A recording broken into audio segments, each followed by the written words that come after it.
Radio Ardennes, la web radio pétillante.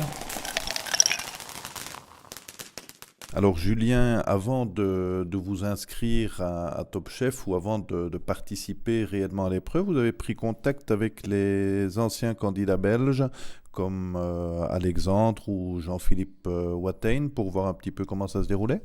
Effectivement, en fait, via le chef Petit Jean de la Grappe d'Or à Torny, j'ai essayé d'avoir quelques astuces, si on peut dire ça comme ça, par rapport avec Jean-Philippe, parce qu'indirectement, il le connaissait. J'ai pas eu trop de retours, à part dire demande plus de cuillères. Sinon, j'ai pas eu trop d'autres retours. Donc voilà, c'était surtout dire qu'on ne sait réellement rien avant l'épreuve, on n'est pas mis au courant du thème, etc. Donc non, j'ai cherché à en avoir, mais j'ai pas eu trop de réponses. Sur le plateau, on a déjà parlé un petit peu de l'ambiance avec les candidats, mais avec les chefs, comment est-ce que ça se passe ? Je vais dire je vais pas trop à détailler. Pourquoi ? C'est parce qu'on les voit très très peu. Je m'attendais à les voir beaucoup plus, qu'il y ait beaucoup plus de contacts. Bon, après, ça reste logique parce que c'est un concours, mais je trouve qu'il y a vraiment très très très très peu de contacts avec les chefs. On ne les voit jamais. Et il faut savoir que quand on voit à la télé, comme quoi ils critiquent un plat ou ils disent j'aurais fait comme ça ou ça c'est bien ou ça, on ne connaît pas les commentaires. Donc je découvre en même temps que tout le monde les commentaires sur mes différents plats que j'ai eus, que ce soit positif ou négatif. Donc on ne le voit pas. On a très très peu de contacts. Et je trouve ça un peu dommage, et je trouve ça logique aussi en même temps, mais dommage parce que ça peut peut-être nous motiver plus, ça peut nous faire avancer, et logique parce que ça reste un concours et il ne peut pas avoir d'affinité, ce qui est normal. Et maintenant que le concours est terminé, est-ce que par la suite vous avez repris contact avec certains chefs pour avoir des précisions ou faire des recettes ou...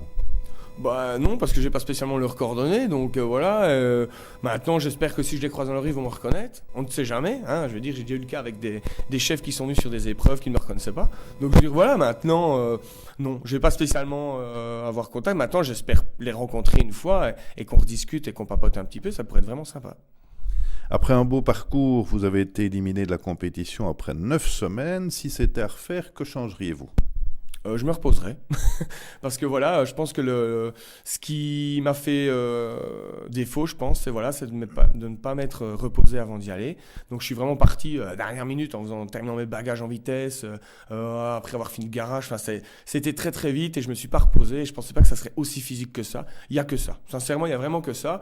Et après, élaborer 2-3 recettes pour avoir 2-3 recettes complètes en tête et ne pas faire le foin que j'ai fait parce que pendant une semaine j'ai bûché toutes les bases, toutes les recettes, tous les ceci, tous les cela, et ça n'a servi à rien parce qu'on est tellement mis au pied du mur que c'est jamais la même chose, que c'est totalement différent. Donc à part retenir 3-4 recettes avec quelques techniques et me reposer, si je devrais le refaire, c'est ça que je ferais, c'est tout. Quel est votre meilleur souvenir ? Tous. Parce que je veux dire, moi je ne vis pas avec le regret, j'avance toujours. J'ai pour but de ne jamais rien regretter et de faire tout comme moi j'aurais voulu le faire. Donc je ne regrette rien, j'ai aucun regret. Maintenant tout est du positif et je continue à avancer avec le positif et je retiens tout. Quand je disais tout à l'heure au début de mon intervention, candidat malheureux à l'émission Top Chef, on pourrait dire oui et non.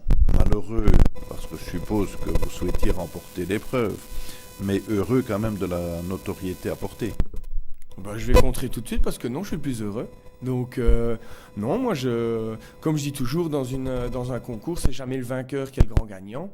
Donc je pense être entre guillemets un des grands gagnants. Je dis pas le grand gagnant pour ne pas non plus exagérer, mais c'est vrai que par rapport, moi je reviens de Paris cette semaine, c'est la première fois que je remontais en France depuis l'émission. Quand je vois tous les retours que j'ai et tout ce qu'on me dit, je me dis que ça me conforte dans mon idée que je suis un des grands gagnants et que c'est pas parce qu'on gagne une émission que voilà.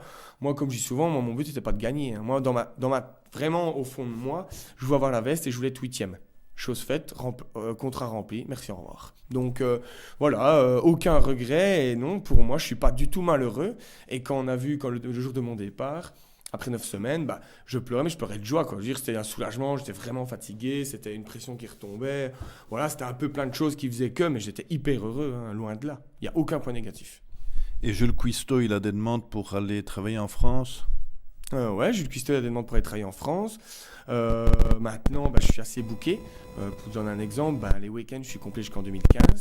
la semaine, il y a encore moyen d'un tout petit peu goupiller en 2014. Mais voilà, il y a déjà énormément de réservations. Il y a déjà 4 mois qui sont quasiment complets en 2015. Donc ça avance très très vite. Les projets se font déjà sur l'année 2015. Donc maintenant, en 2014, mes projets sont lancés. 2015, ils sont en train d'être quasiment terminés. Et pour 2016, c'est en train de se faire aussi. Donc voilà. En plus de votre boulot de cuisinier à domicile, quels sont les projets que vous avez en route pour l'instant? Les projets qui sont en route pour l'instant, il y a le show cooking tour avec les magasins Poincaré. Donc en résumé, je fais le tour de tous les magasins point de vente Poincaré, Belgique et France. Et donc je fais une démonstration de cuisine l'après-midi et puis autographe photo. Et le soir, je fais un restaurant éphémère. Ensuite, il y a maintenant 15 jours la boîte de pralines avec le partenariat de la pause chocolat Libramont qu'on a lancé. Donc il y a 4 pralines qu'on a confectionnées ensemble. Et il y a les 14 autres pralines qui sont des coups de cœur. Et donc dedans, il y a un petit jeu concours actuellement qui est fait pour gagner 2 places dans un repas parce qu'on va faire 2 soirées éphémères dans leur salon de thé à Libramont. Et donc les gens qui souhaiteraient se procurer votre boîte de pralines, ils font comment ? Donc les gens qui souhaitent se la procurer, soit ils vont directement à la pause chocolat Libramont, ou alors dans les 2 garages de mes parents, donc à Tintigny-à-Marban, ils sont en vente, ou alors il y a des points de vente du côté de Liège et à la Sivanne ici à Orsainfant. Maintenant, par rapport aux points de vente, pour avoir plus de facilité, on vient voir sur mon site internet qui est julescuisto.be ou .com, et alors là on voit tous les détails de où les points de vente sont et on voit un peu toute... mon aventure, tous mes projets, il y a un petit newsletter qui est mis, on met où je suis, qu'est-ce que je vais faire, etc. Et alors, dans les autres projets ? Et dans les autres projets, donc ici, on vient de lancer en Belgique la Foodies Box, qui est une boîte pour réaliser un repas à l'aide des ingrédients dans la boîte, plus il y a un listing de courses dedans pour aller au magasin. Et ça, c'est en partenariat avec Noémie Onia de l'émission Top Chef de cette année. Donc voilà, avec qui j'ai énormément d'affinités. Donc c'est quelque chose qui est déjà en France depuis quelques années, qui se vend à plus de 500 boîtes par mois. Et donc on vient de lancer maintenant le concept vers la Belgique où moi j'introduis, l'équipe Foodies Box. Donc voilà, on peut avoir des renseignements soit via notre site internet, soit directement Foodies Box et on peut les commander. Voilà, il y a des vidéos et il y a la boîte complète. Et voilà, donc il y a ça. Il y a aussi ma ligne de veste de cuisine qui va arriver d'ici peu, on va dire, et de tabliers, avec le partenariat bien sûr de Poincaré. Donc ils seront en vente chez Poincaré ou alors via notre petite boutique qu'on a en ligne qu'on pourra faire. Voilà, et donc le site internet que je parle aussi, il vient d'être lancé récemment, donc voilà, c'est quelque chose qui avance. Mon livre, comme on va dire généralement dans une lignée de vie d'un cuisinier, il y a toujours un moment de livre, voilà. Il est relancé, j'en ai déjà fait un personnellement, mais c'est plus personnel qu'il a été réalisé. Donc là, pour fin d'année, il y a un livre qui va sortir, qui aura une spécificité aussi. Voilà, j'aime bien avoir quelque chose d'original, une petite touche supplémentaire, j'aime pas trop les trucs carrés, sans dire point carré, un petit jeu de mots. Donc voilà, donc il y aura une petite particularité. Sinon, toujours mes cours de cuisine, parce que je donne des cours de cuisine tous les lundis à Luxembourg, chez Mille.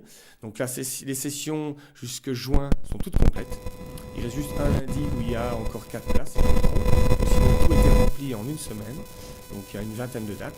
Et alors, là, pour l'instant, pour être franc, on en pour parler pour refaire une session de septembre à décembre. Mais ça, entre guillemets, pour l'instant, je ne l'annonce pas que c'est lancé. Je pense qu'il n'y aura pas de souci. Mais on ne sait jamais ce qui peut se passer. Donc voilà, c'est un projet. Et puis après, le reste, j'ai beaucoup de prestations, d'événements. Je prends l'exemple avec le magasin liégeois où je vais faire une démonstration de cuisine fin avril.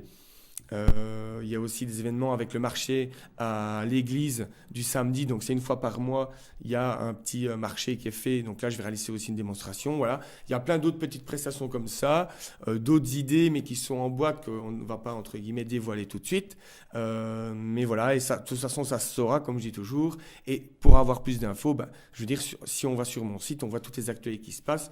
Et comme je l'ai dit tout à l'heure, mon restaurant qui est en train de tout doucement se réaliser. Enfin, on avance, ça prend du temps. Je n'ai pas le lieu, j'ai des idées, mais voilà, c'est tout. Top Chef a changé votre vie ? Ah, c'est certain, Top Chef a changé ma vie.